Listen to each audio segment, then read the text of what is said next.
മരണശേഷം തലച്ചോറൊക്കെ മരവിച്ച് ഒരു ബോധവുമില്ലാതെ മനുഷ്യനെ ആക്രമിക്കുന്ന ജീവിയായിട്ട് മരണപ്പെട്ട മനുഷ്യൻ മാറുക എന്നുള്ളത് ഒരു ഭീകരമായ പ്രതിഭാസമായിരിക്കും. പറഞ്ഞു വരുന്നത് സോംബികളെ പറ്റിയാണ്. പണ്ട് കാലത്ത് മാടൻ, മറുത, യക്ഷി എന്നൊക്കെ പറഞ്ഞിരുന്ന സ്ഥാനങ്ങളിലൊന്ന് ഇന്ന് ഏറ്റെടുത്തിരിക്കുന്നത് സോംബികളാണ്. സോംബികളും ഏലിയൻസും ഒക്കെയാണ് ഇന്നത്തെ ട്രെൻഡ്. ഒരിക്കലും ഒരു റിയാലിറ്റി അല്ലായിരുന്നിട്ട് പോലും സോംബികളുടെ സിനിമകളും അതിനെ വ്യത്യസ്തമായി അവതരിപ്പിക്കുന്ന ഗെയിമുകളും ഒക്കെ എപ്പോഴും വിജയിക്കാറുണ്ട്. എന്നാൽ ഇങ്ങനെ സോംബി ഗെയിംസ് ഒക്കെ ഇറങ്ങുമ്പോൾ ഇതിൽ പ്രത്യേകിച്ച് വ്യത്യസ്തമായിട്ടൊന്നും തന്നെ നമ്മൾ കാണാറില്ല. കഴിഞ്ഞ ഗെയിമിൽ വന്നത് തന്നെയാണ് വീണ്ടും അടുത്ത ഗെയിമിൽ നമ്മൾ വീണ്ടും കണ്ടുകൊണ്ടിരിക്കുന്നത്. അതുകൊണ്ട് തന്നെ സോംബി ഗെയിമുകൾ ഒരുപാടുണ്ടെങ്കിലും കുറച്ച് ഗെയിമുകൾ ഇതിൽ നമുക്ക് ഹിറ്റായിട്ടുള്ളൂ എന്ന് വേണമെങ്കിൽ പറയാം.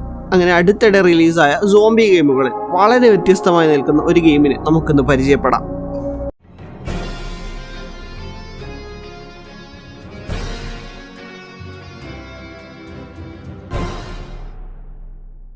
Hey guys, this is your bro ഭാഷ ഹിയർ.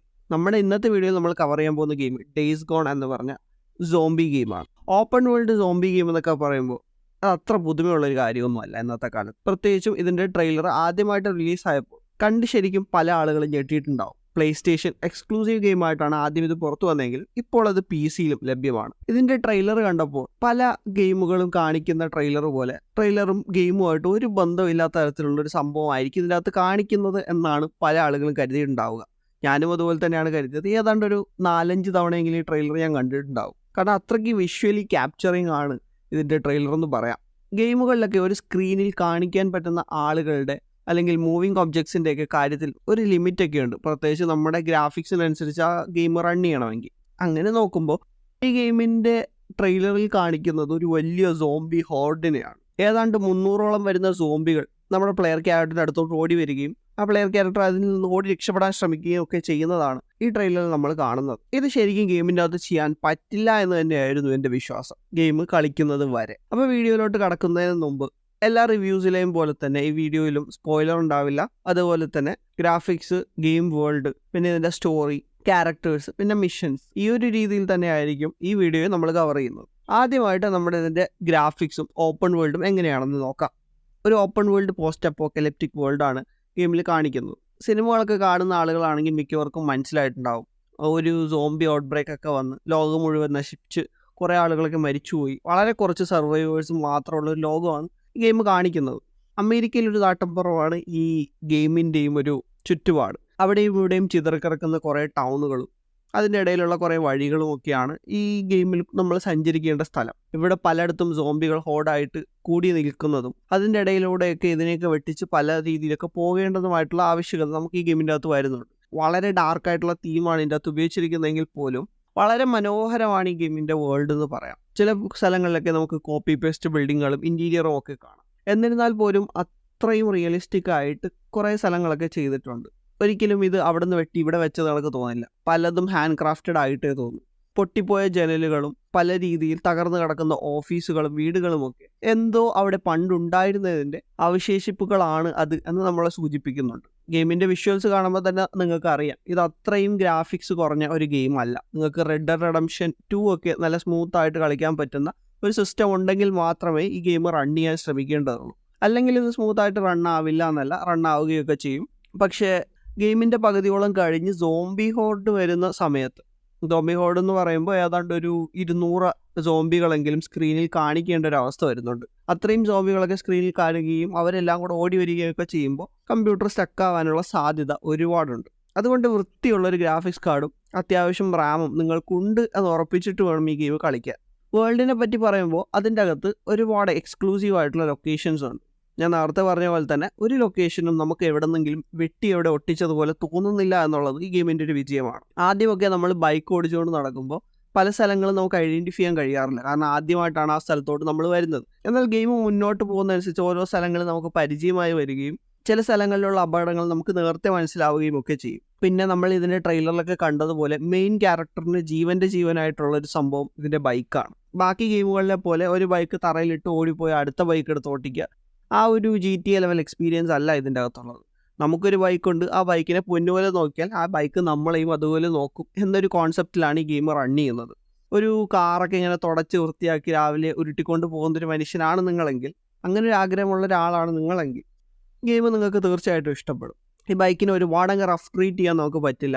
അത് കഴിഞ്ഞാൽ പെട്ടെന്ന് ഡാമേജ് ആവും. അതുപോലെ തന്നെ ബൈക്കിന് കൃത്യമായിട്ട് പെട്രോൾ അടിക്കണം. ഇപ്പം നിങ്ങൾ വിചാരിക്കും ഇത് ഭയങ്കര റിയലിസ്റ്റിക് ആയി പോയല്ലോ. അത്രയും ബുദ്ധിമുട്ടൊന്നും നമുക്ക് ഇതിൻ്റെ അകത്ത് തോന്നില്ല. ഒരുപാടങ്ങ് സർവൈവൽ സ്കില്ല് ഇല്ലാത്ത ഒരു ബൈക്കും അല്ല. വല്ലപ്പോഴും ഇതൊക്കെ ചെയ്യേണ്ടതായിട്ട് വരുന്നുള്ളൂ. സ്റ്റിൽ അത് മെയിൻറ്റെയിൻ ചെയ്യേണ്ടത് നമ്മുടെ ഒരു ആവശ്യം തന്നെയാണ്. ഇതുപോലെ തന്നെ സേഫ് ഹൗസസിൽ പോയി കഴിഞ്ഞാൽ നമുക്ക് ഈ ബൈക്ക് അപ്ഗ്രേഡ് ചെയ്യുകയും ചെയ്യാം. അതിൻ്റെ സ്പീഡ് ചെറുതായിട്ട് കൂട്ടുകയും അതിൻ്റെ കളറും ബോഡി ഇതുപോലത്തെ സംഭവങ്ങളിലൊക്കെ നമുക്ക് ചെറിയ ചെറിയ വ്യത്യാസങ്ങൾ വരുത്തുകയും ഒക്കെ ചെയ്യാം. ഒരു ഓപ്പൺ വേൾഡ് എപ്പോഴും നമുക്ക് ഇഷ്ടപ്പെടുന്ന രീതിയിലാവുന്നത് ഓപ്പൺ വേൾഡുമായിട്ട് ബ്ലെൻഡ് ചെയ്യുന്ന ഒരു സ്റ്റോറി ഉള്ളപ്പോഴാണ്. ഗെയിമിലും ഇതുപോലെ ഒരു സംഭവമുണ്ട്. ആദ്യമായിട്ട് നമ്മുടെ മെയിൻ ക്യാരക്ടറുടെ പേര് ഡീക്കൺ എന്നാണ്. ഈ പേര് ആദ്യം കേൾക്കുമ്പോൾ എനിക്ക് പള്ളിയിൽ അച്ഛന്മാർക്കൊക്കെ കൊടുത്തിരിക്കുന്നത് കുറച്ച് വെയിറ്റ് ഉള്ളൊരു പേരായിട്ടാണ് തോന്നിയത്. ഒരു സാധാരണ ഗെയിമിൽ ഉപയോഗിച്ചിരിക്കുന്ന ഫ്രാങ്ക്, പീറ്റർ, ജോൺ, ജിം എന്നുള്ള ക്ലീഷേ പേരുകളിൽ നിന്ന് കുറച്ച് വ്യത്യസ്തത ഈ പേരിനുള്ളത് കൊണ്ട് തന്നെ ഈ പേര് നമ്മളങ്ങനെ പെട്ടെന്ന് മറന്നു പോകാനും സാധ്യതയില്ല. ഒരു സോംബി ഔട്ട് ബ്രേക്ക് നടക്കുമ്പോൾ ഈ ക്യാരക്ടറിൻ്റെ ഗേൾ ഫ്രണ്ടിനെ ഒരു ഹെലികോപ്റ്ററിൽ കയറ്റി വിട്ടിട്ട് ബൈക്കിൽ വരാം എന്ന് പറഞ്ഞ് അവിടെ നിന്ന് പിന്തിരിയുന്നതാണ് ഈ ഗെയിമിൻ്റെ തുടക്കം. ഇതിനുശേഷം ആ ഏരിയയിൽ കുടുങ്ങിപ്പോകുന്ന ഡീക്കൺ ഈ ക്യാരക്ടറിനെ കാണാൻ വേണ്ടി ശ്രമിക്കുന്നതും വീണ്ടും അവരുമായിട്ട് ഒരുമിക്കാൻ ശ്രമിക്കുന്നതും ഒക്കെയാണ് ഈ ഗെയിമിൻ്റെ ഓവറോൾ ഒരു തീം. ഒറ്റയടിക്ക് എനിക്ക് ആദ്യം തോന്നിയത് ഇതൊരു വീക്ക് പ്ലോട്ടായിട്ടാണ്. ഇങ്ങനെ ആണെങ്കിൽ പോലും മെയിനായിട്ട് തരുന്ന മിഷൻസിന് ഒരു കൃത്യമായിട്ടുള്ള എയിമും കൃത്യമായിട്ടുള്ളൊരു ടാർഗറ്റും ഉണ്ട്. ഇന്ന കാര്യങ്ങൾ ഇന്നതിന് വേണ്ടി ചെയ്യുന്നുവെന്നും ഇന്നത് ചെയ്താൽ നമുക്ക് ഇന്നത് കിട്ടും എന്നുള്ള കൃത്യമായിട്ടുള്ള ബോധം നമുക്ക് ഈ ഗെയിമിൻ്റെ അകത്ത് നിന്ന് തന്നെ ബിൽഡ് ചെയ്തെടുക്കാൻ പറ്റും. മെയിൻ മിഷൻസ് പലതും വേൾഡ് ബിൽഡിങ്ങിന് ഹെൽപ്പ് ചെയ്യുന്നുണ്ട് എന്നുള്ളത് സംശയം പറയാവുന്ന ഒരു കാര്യമാണ്. മെയിൻ ക്യാരക്ടർ കുറച്ചൊക്കെ ഒരു ക്ലീശയാണ്. അത്ര ഡെപ്തുള്ളൊരു ക്യാരക്ടറായിട്ട് ചില സ്ഥലത്തെങ്കിലും നമുക്ക് തോന്നാതിരിക്കാം. എന്നാൽ ഇതെല്ലാം ഇവരിങ്ങനെ പയ്യെ പയ്യെ മേക്കപ്പ് ചെയ്യുന്നുണ്ട്. ഇതുപോലെ ഒരുപാട് റൊമാൻറ്റിക് സീൻസ് ഒക്കെ കാണിക്കുമ്പോൾ ചിലതൊക്കെ നമുക്ക് വളരെ ക്രിഞ്ചി ആയിട്ട് തോന്നും. എന്നാൽ ഇതൊക്കെ ഫ്ലാഷ് ബാക്ക് ആയതുകൊണ്ട് തന്നെ അത്രയും ഗൗനിക്കേണ്ട കാര്യമൊന്നും വരുന്നില്ല. ഇതുപോലെ ഈ ഗെയിമിൻ്റെ അകത്ത് ഒരുപാട് സബ് ക്യാരക്ടേഴ്സ് കടന്നു വരുന്നുണ്ട്. നമ്മുടെ ഒരു ബെസ്റ്റ് ഫ്രണ്ട് ആയിട്ട് കാണിക്കുന്നൊരു ക്യാരക്ടറുണ്ട്. മെയിൻ മിഷൻസ് ഒക്കെ തരുന്ന ഒരുപാട് വ്യത്യസ്തമായിട്ടുള്ള കഥാപാത്രങ്ങളുണ്ട്. പോസ്റ്റ് അപ്പോക്കലിപ്റ്റിക് വേൾഡ് എന്ന് പറയുമ്പോൾ തന്നെ നമ്മുടെ പഴയ വാക്കിംഗ് ഡെഡും അതുപോലുള്ള സിനിമകളും സീരീസുകളൊക്കെ കണ്ട എല്ലാവർക്കും അറിയാം. അതിനകത്ത് മിക്കവാറും ഒരു കുറേ ആളുകളെ കൺട്രോൾ ചെയ്യുന്ന ഒരാളുണ്ടാവും. അതുപോലെ തന്നെ മിഷന് വേണ്ടി നമ്മുടെ കൂടെ വരുന്ന ആളുണ്ടാവും. അങ്ങനെയുള്ള സ്ഥിരം സംഭവങ്ങളൊക്കെ തന്നെയാണ്. പക്ഷേ ഇതൊന്നും എവിടെയും ബോറടിപ്പിക്കാതെ പ്രസൻറ്റ് ചെയ്യാൻ ഈ ഗെയിമിന് കഴിഞ്ഞിട്ടുണ്ട് എന്നുള്ളത് എടുത്തു പറയേണ്ട കാര്യമാണ്. ഇനി പറയേണ്ടത് ഇതിൻ്റെ മിഷൻസും ഗെയിം പ്ലേയുമാണ്. മിഷൻസും ഗെയിം പ്ലേയും പറയുമ്പോൾ വേൾഡുമായിട്ട് ബന്ധപ്പെട്ട വേറൊരു കാര്യം കൂടി പറയേണ്ടതുണ്ട്. വേൾഡ് ആദ്യം പോകുന്നത് പോലെയുള്ള ഒരു സ്ഥലമല്ല പിന്നീട് പോകുന്നത് ഒരു മഞ്ഞ് മൂടിയ കുറേ ഏരിയകളാണ്. വളരെ ഒറ്റപ്പെട്ട ഒരു സ്ഥലമാണ് എന്ന് കാണിക്കാൻ വേണ്ടി ഇവർ ശ്രമിച്ചിട്ടുള്ളതാണോ അതോ പിന്നീട് അതങ്ങനെ ഉദ്ദേശിക്കാതെ വന്നൊരു എഫക്റ്റ് ആണോ എന്നെനിക്ക് മനസ്സിലായിട്ടില്ല. ബട്ട് സ്റ്റിൽ അത് വളരെ മനോഹരമായി ചെയ്തിട്ടുണ്ട്. ഒറ്റയ്ക്കാണ് ഇങ്ങനെ ബൈക്ക് ഓടിച്ചുകൊണ്ട് പോകുന്നത്. എപ്പോൾ വേണോ എന്ത് അപകടം വേണോ നമുക്ക് മുമ്പിൽ ചാടി വീഴാം. അതൊരു പക്ഷേ വഴിയിൽ നിന്നൊരു സോംബി ആയിരിക്കാം, അല്ലെങ്കിൽ കടിക്കാൻ പോകുന്ന ഒരു ചെന്നായി ആയിരിക്കാം. ഇതെല്ലാം പ്രതീക്ഷിച്ചുകൊണ്ട് വേണം നമ്മൾ വണ്ടി ഓട്ടിക്കുക.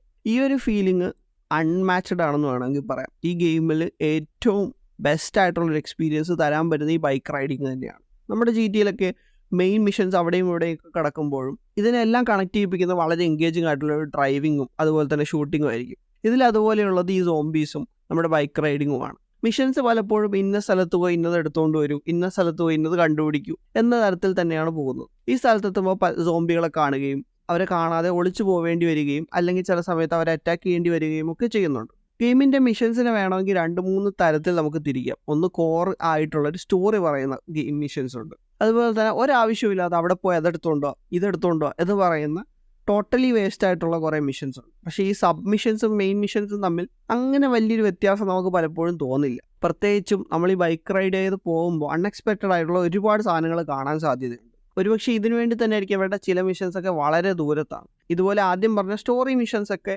എന്തെങ്കിലും ഒരു കൃത്യമായിട്ടൊരു ലക്ഷ്യത്തിലോട്ട് പോയിന്റ് ചെയ്യുന്നുണ്ട്. ഒരു പോയിന്റ് എ ടു പോയിന്റ് ബിയിലോട്ട് ഓടുക എന്നതിലുപരി അവിടെ നമ്മൾ എന്തോ കണ്ടുപിടിക്കാനാണ് പോകുന്നത് എന്നൊരു ബോധം നമുക്കും തലയിൽ വരുന്നുണ്ട്. ഒരുപക്ഷെ ഓപ്പൺ വേൾഡിൻ്റെയും മിഷൻ ആദ്യം തുടങ്ങുമ്പോൾ വ്യത്യസ്തമായി ഇവർ കാണിക്കാൻ ശ്രമിക്കുന്നു എന്ന് നമുക്ക് തോന്നുന്നത് കൊണ്ടും പല മിഷൻസ് നമുക്ക് എൻഗേജിംഗ് ആയിട്ട് തോന്നുകയും ഓർത്തിരിക്കുകയും ഒക്കെ ചെയ്യും. കഥയുടെയും മിഷൻ്റെയും കാര്യം പറയുമ്പോൾ തന്നെ ഒരുപാട് സർപ്രൈസസ് ഇതിൻ്റെ അകത്ത് ഗെയിമിൻ്റെ അകത്ത് സ്റ്റോറി മിഷൻസിൻ്റെ ഇടയ്ക്ക് വരുന്നു. അതൊന്നും ഞാൻ പറഞ്ഞ് ക്ലിയർ ചെയ്യേണ്ട കാര്യമല്ല, നിങ്ങൾ അനുഭവിച്ചറിയേണ്ട കാര്യം തന്നെയാണ്. ഇനി ഇതിൻ്റെ മെയിൻ എലമെൻറ്റ് സോംബി ഹോർഡ്. ഞാൻ ആദ്യം പറഞ്ഞ് നിർത്തിയൊരു കാര്യമാണ്, പക്ഷേ അത് ഗെയിമിൻ്റെ അകത്ത് പറയേണ്ടതായിട്ടുണ്ട്. ഞാൻ ആദ്യം പറഞ്ഞ പോലെ ഗെയിമിൻ്റെ മിഷൻസ് എല്ലാം വളരെ സ്ലോ പ്രോഗ്രസിങ് ആണ്. ഹോർഡിനെയൊക്കെ ഇൻട്രൊഡ്യൂസ് ചെയ്യുന്ന മിഷൻസ് എത്തുമ്പോൾ ഏതാണ്ട് ഗെയിം ഒരു 30-40% കഴിഞ്ഞിട്ടുണ്ടാവും. സോംബികളൊന്നും പ്രത്യേകിച്ച് ലക്ഷ്യബോധമില്ലാതെയാണ് പ്രവർത്തിക്കുന്നത്. നമുക്ക് സോംബി ഗെയിംസിൽ നിന്ന് സിനിമയിൽ നോക്കുക അറിയാം. ഇവിടെയും അതുപോലെ തന്നെയാണ്. സോംബികളെല്ലാം ഒരു സ്ഥലത്ത് ഇങ്ങനെ കൂടി നിൽക്കുന്നുണ്ട്. ഈ കൂടി നിൽക്കുന്ന സോംബീസ് എന്തെങ്കിലും ശബ്ദം കേട്ടാൽ ആ വഴി ഓടി വരും. പ്രത്യേകിച്ചും വളരെ വയലൻ്റ് ആയിട്ടായിരിക്കും ഇവർ ഓടി വരുന്നത്. നമ്മുടെ ക്യാരക്ടറിനെക്കാളും സ്പീഡിലാണ് ഇവർ റൺ ചെയ്യുന്നത്. എക്സ്പ്ലോസീവ്സും ഗൺസും ട്രാപ്സും ഒക്കെ വെച്ചിട്ട് നമുക്ക് ഈ സോംബീസിൻ്റെ ഹോർഡിനെ ചെറുതാക്കാൻ നോക്കാം. നല്ല രസമുള്ള പരിപാടിയാണെന്ന് ഒറ്റയടിക്ക് തോന്നുമെങ്കിലും അത്ര എളുപ്പമല്ല ഈ സംഭവം. ഈ സോംബി ഹോർഡ്സിനെ എലിമിനേറ്റ് ചെയ്യുക എന്ന് പറഞ്ഞാൽ അത്ര എളുപ്പമുള്ളൊരു കാര്യമല്ല. അതിന് പലപ്പോഴും ആ ഏരിയ ഫുള്ള് മനപ്പാടമാക്കണം, എവിടെയൊക്കെയാണ് ട്രാപ്പ് ഉള്ളതെന്ന് നോക്കണം. ഇത് ശരിക്കും പറഞ്ഞാൽ മിഷനെ ഒരു പസിലാക്കി വേണമെങ്കിലും കാണാം. വേൾഡ് വാർ Z എന്ന് പറയുന്ന ഒരു സിനിമയുടെ അകത്താണ് ഇത്രയും വലിയൊരു ഹോർഡിനെ ഇതിനു മുമ്പ് ഞാൻ കാണുന്നത്. ബ്രാഡ് പിറ്റിന് ആ സിനിമയിൽ അത്രയും മികച്ച കഥയൊന്നുമില്ലായിരുന്നു. പക്ഷേ ഈ സോംബീസിൻ്റെ ഹോർഡിന് വേണ്ടി മാത്രം ആ സിനിമ നമുക്ക് കണ്ടിരിക്കാം. ഗെയിമിൻ്റെ ട്രെയിലറിലെ മെയിൻ സെല്ലിംഗ് പോയിന്റ് ആയിരുന്ന ഈ സോംബി ഹോർഡിനെ വളരെ റിയലിസ്റ്റിക് ആയിട്ട് അവർക്ക് ഈ ഗെയിമിൻ്റെ അകത്ത് കൊണ്ടുവരാൻ പറ്റിയിട്ടുണ്ട്. ഇപ്പോൾ നിങ്ങൾക്ക് ഏറെക്കുറെ ഐഡിയ കിട്ടിയിട്ടുണ്ടാവും എന്ത് തരം ഗെയിമാണ് നിങ്ങൾ ഫേസ് ചെയ്യുന്നത് എന്ന്. ഗെയിമിൻ്റെ നെഗറ്റീവ്സ് ഞാൻ ഈ റിവ്യൂവിനിടയ്ക്ക് തന്നെ പറഞ്ഞു കഴിഞ്ഞു. സ്റ്റോറി കുറച്ച് സ്ലോ ആയിട്ട് ചിലർക്കെങ്കിലും തോന്നാം. കാരണം നമ്മുടെ ഇന്നത്തെ OTT സിനിമകളും സീരീസും ഒക്കെ ഇറങ്ങുന്ന കാലത്ത് അത്രയും ഫാസ്റ്റ് പേസ്ഡ് ആയിട്ടുള്ളൊരു സ്റ്റോറി ആയിരിക്കും നമ്മൾ എക്സ്പെക്ട് ചെയ്യുക. അത്രയും ഫാസ്റ്റ് പേസ്ഡ് ആയിട്ടുള്ളൊരു സ്റ്റോറി അല്ല ഗെയിമിൻ്റെ അകത്തുള്ളത്. കുറച്ച് പതുക്കെയാണ് ഗെയിമിൻ്റെ സ്റ്റോറി പോകുന്നത്. എക്സ്പീരിയൻസ് ചെയ്യുകയാണെങ്കിൽ അത്യാവശ്യം ഡീസൻ്റ് ആയിട്ടുള്ളൊരു സ്റ്റോറി തന്നെയാണ് ഇതിൻ്റെ അകത്തുള്ളത്. മറ്റൊരു കാര്യം, ഇത് കുറച്ച് ലോൺലി ആയിട്ടുള്ളൊരു ഗെയിമാണ്. ഇങ്ങനെ എപ്പോഴും യുദ്ധഭൂമിയിലെ ബടൻ എന്നൊരു റോളിലല്ല നമ്മൾ പോകുന്നത്. എല്ലാ വില്ലന്മാരെയും നമുക്ക് തോൽപ്പിക്കാൻ പറ്റില്ല, എല്ലാ ഹോർഡിനെയും നമുക്ക് തോൽപ്പിക്കാൻ പറ്റില്ല. പല സിറ്റുവേഷനിൽ നിന്ന് ഓടി ഒളിക്കേണ്ടി വരും, ചില സിറ്റുവേഷനിൽ സ്നീക്ക് ചെയ്ത് പോകേണ്ടി വരും. വലിയ ഓപ്പൺ വേൾഡിലെ ഒരു ചെറിയ ക്യാരക്ടറായിട്ട് മാത്രമാണ് നമ്മൾ ഈ ഗെയിമിൻ്റെ അകത്ത് കളിക്കുന്നത്. ഇതൊരു നെഗറ്റീവ് ആയിട്ടല്ല എനിക്ക് തോന്നിയത്, ബട്ട് സ്റ്റിൽ ചിലർക്ക് ഇഷ്ടപ്പെടാതിരിക്കാനുള്ള സാധ്യതയുണ്ട്, അതുകൊണ്ട് പറഞ്ഞെന്ന് മാത്രം. ഒരു ഓപ്പൺ വേൾഡ് സോംബി അപ്പോക്കലിപ്റ്റിക് ഗെയിമാണ് നോക്കുന്നതെങ്കിൽ, ഞാൻ ഉദ്ദേശിച്ചത് അത്രയ്ക്കും ആക്ഷൻ ഓറിയൻറ്റഡ് അല്ലാത്തവർക്ക് കുറച്ച് സമാധാനത്തോടെ സ്ലോ പേസിൽ കളിക്കാൻ പറ്റുന്ന ഒരു ആക്ഷൻ ഗെയിമാണ് നിങ്ങൾ നോക്കുന്നതെങ്കിൽ തീർച്ചയായിട്ടും ഈ ഗെയിം നിങ്ങൾക്ക് വേണ്ടിയുള്ളതാണ്. പിന്നെ ഗെയിമിൽ ആദ്യം കയറി ഉടനെ തന്നെ സോംബി ഹോർഡിനെയൊന്നും പ്രതീക്ഷിക്കരുത്. ക്ഷമ വേണം, സമയമെടുക്കും. ഈ ഒരു വീഡിയോയിൽ പറഞ്ഞ അഭിപ്രായത്തോട് നിങ്ങൾക്ക് ചിലർക്ക് യോജിപ്പുണ്ടാവും, മറ്റു ചിലർക്ക് യോജിപ്പുണ്ടാവില്ല. എന്ത് തന്നെയാണെങ്കിലും നിങ്ങളുടെ അഭിപ്രായങ്ങൾ കമൻറ്റിൽ രേഖപ്പെടുത്താൻ മറക്കണ്ട. അപ്പോൾ മറ്റൊരു വീഡിയോയുമായി നമുക്ക് വീണ്ടും കണ്ടുമുട്ടാം. അപ്പോൾ നിങ്ങൾ ഈ വീഡിയോ ഇതുവരെ കണ്ടിട്ടുണ്ടെങ്കിൽ, ഇഷ്ടപ്പെട്ടിട്ടുണ്ടെങ്കിൽ ലൈക്ക് ചെയ്യുക, ഷെയർ ചെയ്യുക, സബ്സ്ക്രൈബ് ചെയ്യുക. അതുപോലെ തന്നെ ഞാൻ ഈ ഗെയിമിൽ എന്തെങ്കിലും മിസ് ചെയ്തിട്ടുണ്ടെങ്കിൽ, നിങ്ങൾക്ക് ഇഷ്ടപ്പെട്ട മറ്റെന്തെങ്കിലും ഞാൻ നോട്ടീസ് ചെയ്യാതെ പോയിട്ടുണ്ടെങ്കിൽ അതും കമൻറ്റിൽ രേഖപ്പെടുത്താൻ മറക്കണ്ട. കാരണം ബാക്കിയുള്ളവർക്കും അറിയാൻ താല്പര്യം ഉണ്ടാവും. അങ്ങനെയാണെങ്കിൽ മറ്റൊരു വീഡിയോയുമായി നമുക്ക് വീണ്ടും കാണാം. Till the next time, signing off ബാഷേഴ്സ്.